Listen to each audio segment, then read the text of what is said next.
विश्वास कमजोर होना। हम न सोचे हमें क्या मिला है, हमने सोचे किया राम अर्पण।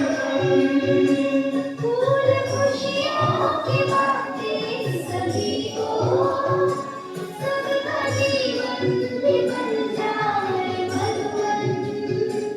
अपनी करुणा भजन तू बहाते, कर दिखावन भरत बन अघोरा।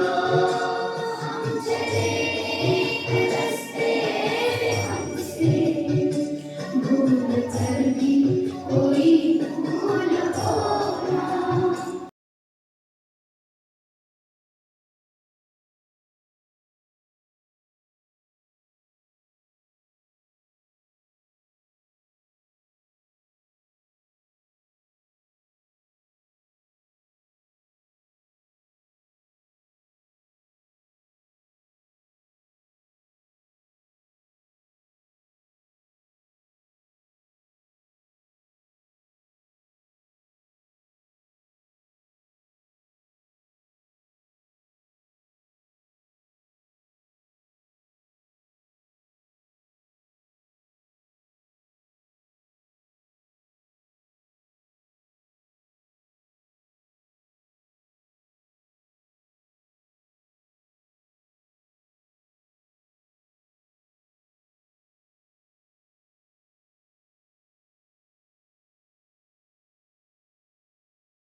चौदा 7/2025 ला वर्ग 6 ब परिपाठ सादर करत आहे.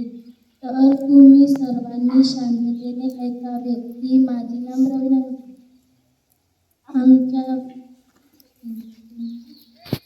आमच्या वर्ग शिक्षक महोदय यानंतर परिपाठाला सुरुवात करते. आजचा सुविचार इतका सांगणार आहे.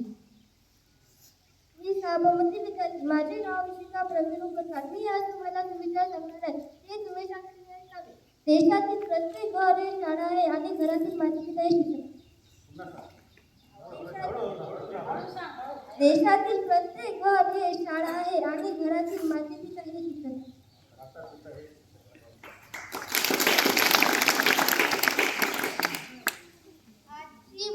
आजची मन रोशनी धनगर सांगणार आहे.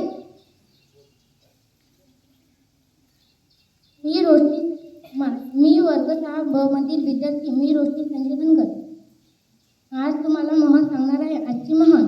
नळी फुंकली सोनारे, इकडून तिकडे गेले वारे. म्हणाची अर्थ. सांगितलेल्या गोष्टी किंवा सूचना या कानाने ऐकूया, या कानाने सोडून देणे. अशा लोकांना वारंवार सूचना करूनही याकडे दुर्लक्ष करून ज्यांना हवा तेच हवे करतात. सामान्य ज्ञानाचे प्रश्न सुहानी पवार सांगणार आहे.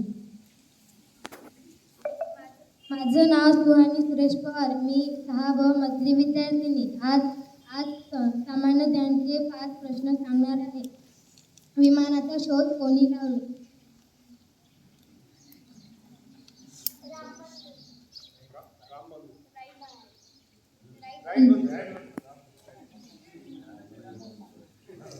जगातील सर्वात प्रतिष्ठेचा पुरस्कार कोणता?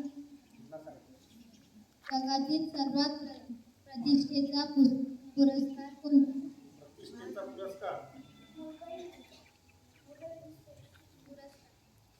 नोबेल पुरस्कार. नाशिक मुंबई मार्गावर कोणता घाट लागतो? मार्गावर कोणता घाट लागतो? घाट कडघाट किंवा कासारघाट. कडघाट किंवा जिल्हा परिषदेचा प्रमुख प्रशासकीय अधिकारी कोण असतो? जिल्हा परिषदेचा प्रमुख प्रशासकीय अधिकारी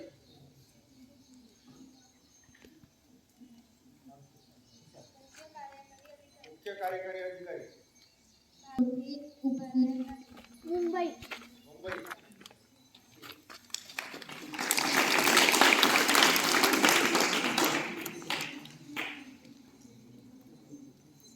जे विचार प्रेरणादायी रोशनी खडसे सांगणार आहे.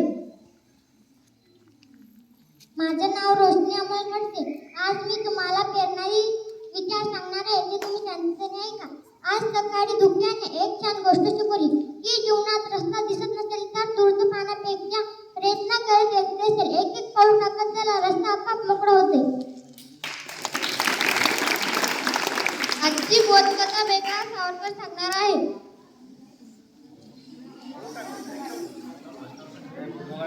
माझं नाव मेघा सावरकर. मी 6 ब विद्यार्थिनी.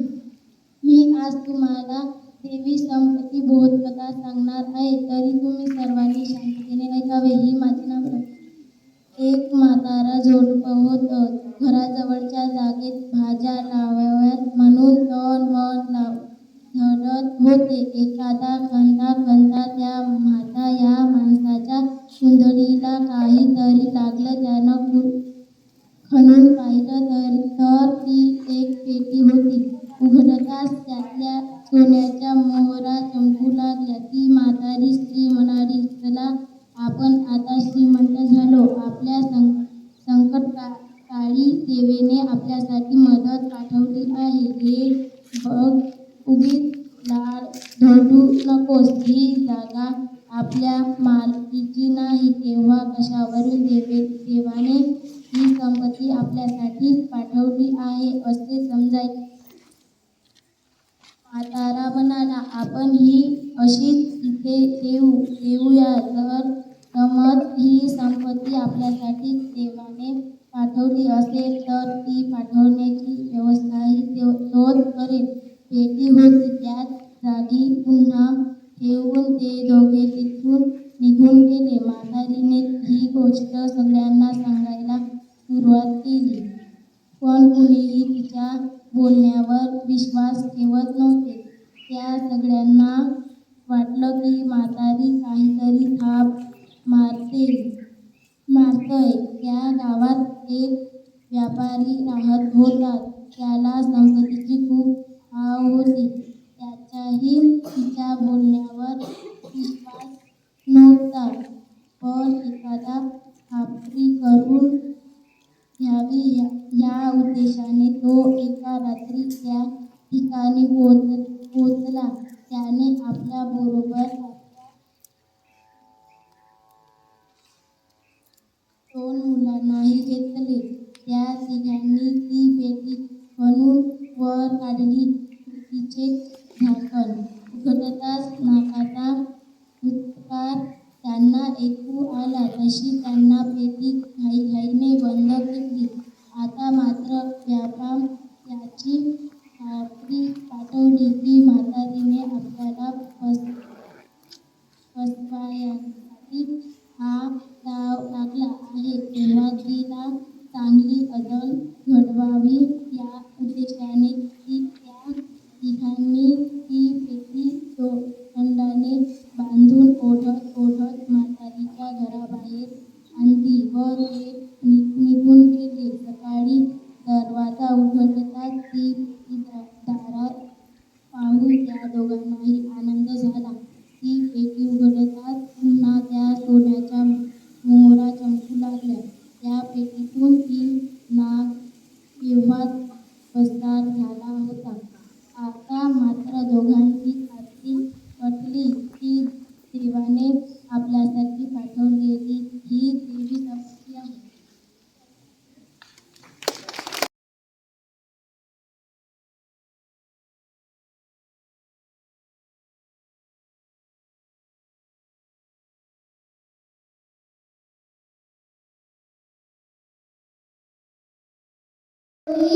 ना अप्पना शिवाय तुम्ही हो मैया, तुम्ही हो बंधू सखा, तुम्ही हो माता पिता, तुम्ही हो जो खिल सके ना ओ फूल हमें, तुम्हारे चरणों की धूल हमें, दया की दृष्टि सदा ही रख करा.